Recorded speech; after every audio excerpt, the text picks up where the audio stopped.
if you can get going, because this guy behind you is going to have road rage, and you know, we don't need a baseball bat. There's 2 officers right over there. It's interesting watching officers. In my mind, is when I was young, I was always trying to get over on traffic. So I'd be trying to go, you know, 65, because they say they aren't going to stop you at 65, and trying to beat the lights and all that. So whenever I saw a police officer, and I also had a double life going, you know, as an alcoholic and all that. Police officers represented a threat to me. Oh, yeah. When I got older, I remember one of the signs of being old was I came around the corner and there was a police officer behind a sign. And I thought, well, maybe I'm going too fast. And I looked down. Actually, I was going 5 miles under the speed limit. So now that my life has been through, you know, God's grace and getting older, more in tune with the rules of the road, they're not a threat to me, because I'm in harmony with that. So, you know, we were talking about freedom, the nature of freedom. Do we have independent freedom, or are we a manifestation of God's freedom? Oh, this is a big topic. That's right.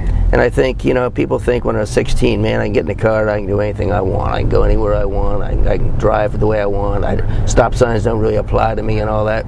And then the state police explained to me that I can't quite do everything I want, because I have rules to abide by. Like, now it doesn't mean I can't speed. I can't speed. Oh, look at this. There we are. I'm already getting scared. I didn't do it. I didn't do it, officer.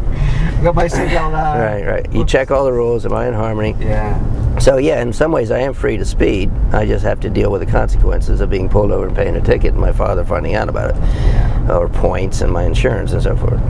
But other things, you know, I say I'm perfectly free to go to the shore, and I'm on 995 heading towards the shore, and my tire blows out, and I don't have any money. Well, so this appearance of freedom, that man has freedom, is entirely different than, no, you are a manifestation of God's freedom, and submitting and surrendering to that reality.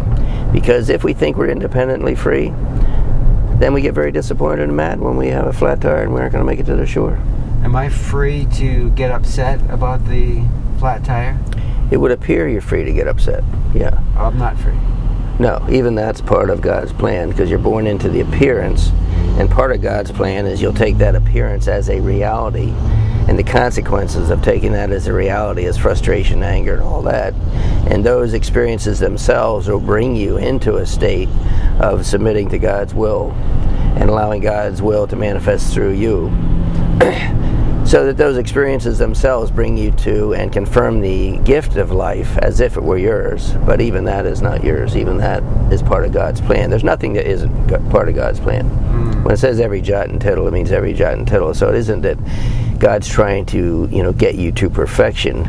Part of the trip to perfection is also perfect. So just like in the traffic, if I'm trying to get to the destination as the point of my travel, then I'm not going to be happy until I get to the destination.